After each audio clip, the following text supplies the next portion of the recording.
So this right here is the new FujiFilm X1/2 camera. It's a very small, retro style half sensor with this vertical screen, and unfortunately, this is probably the most disappointing camera of 2025, for me at least. Let's talk about why. And big thank you to Squarespace for sponsoring today's video. We'll talk about them a little bit later on. Now, when it comes to me trying products and making pictures with different cameras on this YouTube channel, I try to be optimistic and find the silver lining in things because one, I just don't like being a negative person, and two, the photography community is negative enough as is, and I don't know, I just don't want to be that person who hates every camera. So I try to be positive. So I'm going to do the same thing today with this X1/2 camera, but unfortunately there is one just unavoidable major flaw with this camera, and it's something that really bummed me out. Back in the day, if you are an OG on this YouTube channel, you know my early videos were me using the Fujifilm X Pro 2, and then I got a Fujifilm X100F, I believe. Back in those days, you could just go buy an X100 at a Best Buy on a random day, and now they're literally impossible to find. I actually gave mine away on this YouTube channel, and I kind of wish I didn't because I liked that camera and now I can't get another one. So when Fujifilm announced this X1/2 camera, I was pretty excited because one, it was an opportunity for me to get back into that Fujifilm X lineup, and two, I'm looking for a day-to-day point and shoot camera. I tried out the Deluxe 8, I didn't love it, and I thought this could be a great fit. So I went ahead, put in my pre-order, and when I got the camera and I unboxed it, the first thing that caught me by surprise is just the size of this thing. It is very small. The Leica Q is here as a comparison. As you can see, the X1/2 is literally half the size.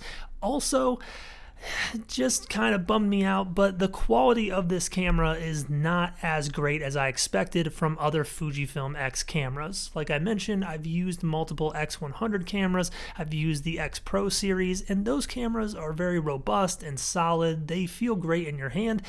This, unfortunately, and I don't want to be rude here, but this just feels kind of like a toy. Like, it's similar to the toy camera that my toddler plays with. I know they're not the exact same, but just the plasticky feel to it, you wouldn't know that this is an $800+ camera. Maybe it was still going to be good even though the build quality wasn't what I expected. So I took it to Florida last week and tested it out. And the first thing that I noticed with this camera in testing was there's a lot of different options here. You obviously have all the film simulations that you can scroll through. There's a number of different ones, and if you're used to Fujifilm cameras, you have all the classics on there. Personally, I love classic chrome. That was always one of my favorites, and that's available here. You can also get classic negative, you can get Eterna, I think is what it's called. There's just a bunch of options, and on top of that you have all of these filters built into the camera, so you can do little effects like light leak effects. You can do an effect like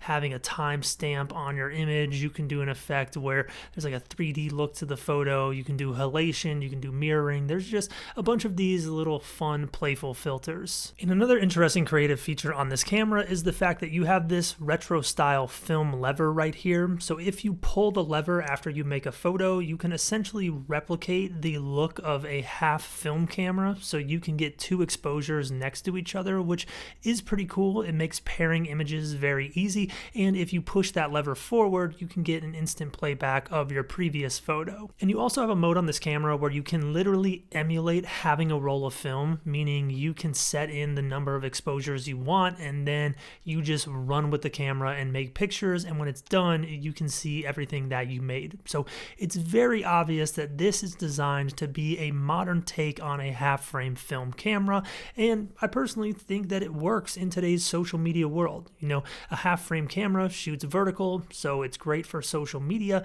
People love nostalgic retro feeling looks. People love the look of kind of disposable type cameras, so this does all of that and it looks pretty cool. But when you actually go out and use the camera, there are some things that I didn't love.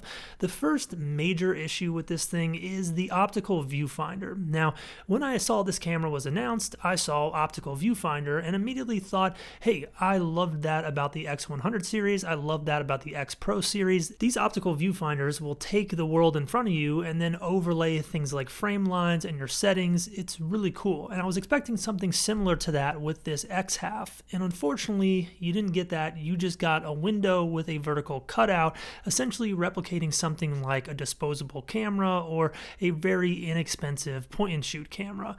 It's not the end of the world, but I didn't find myself liking using it just because I didn't really feel engaged with the photo. Now, once you use the screen on the back, if you're someone who doesn't like this optical viewfinder, it can be difficult at times to see what you're doing because the screen is very small. Now, obviously, that's not something any of us have control over, but it just made the whole overall experience of using this camera feel like a disposable camera, something that you're not really going to be engaged with the photography process as much and use it more for fun and more just spur of the moment type photos, and you're not so worried about composition quality and getting everything perfect. Now, that's something you can take with a grain of salt if you're someone like me who is preferring a point and shoot camera that maybe you strike gold with, you make a photo that you really enjoy that could end up in a book. This might not be the tool for you, but if you're someone who is just making pictures for social media and you want something that replicates a fun camera and an old school film camera, this is going to do the job. You're probably not going to be looking at the screen worrying about your composition being perfect, and you're probably not going to care about the optical viewfinder either. Now, something else that's up for interpretation from the person using this camera is the image quality of your photos. Personally, I thought the image quality here was decent, but these images are all JPEGs and they do have film filters applied to them, and sometimes the images are a little bit soft, not the most detail, and they really do replicate an old school film look. Now, if you're someone, once again, who likes that, you're going to be happy with it. Sometimes having an old film photo feel a little bit soft and not so perfect is actually what you want. Now, if you're someone, once again, who maybe wants something a little bit more high quality or you want more control over your photos, this unfortunately is not going to be it because this only shoots JPEG with those film effects applied to them. Now, I don't want to say the images are bad, but the fact that it only shoots JPEG and you have very little control over the image is not something that I love, and if I'm being honest, I totally missed that in the announcement of this camera. I thought it shot DNG plus JPEG, so that was a little bit of a surprise to me. But I don't want to get hung up on image quality too much because it's going to be up for interpretation of the person using this camera and how they're using it and what they expect from it. Now, all of that is me being optimistic. There is just one flat out major problem with this camera that we'll talk about after I thank today's sponsor, Squarespace. So if you're someone getting into photography and you're thinking, you know, I got some great pictures, I kind of want to make some money with this, one of the easiest ways to do that is with a professional website, and no one makes it easier to build a website than Squarespace.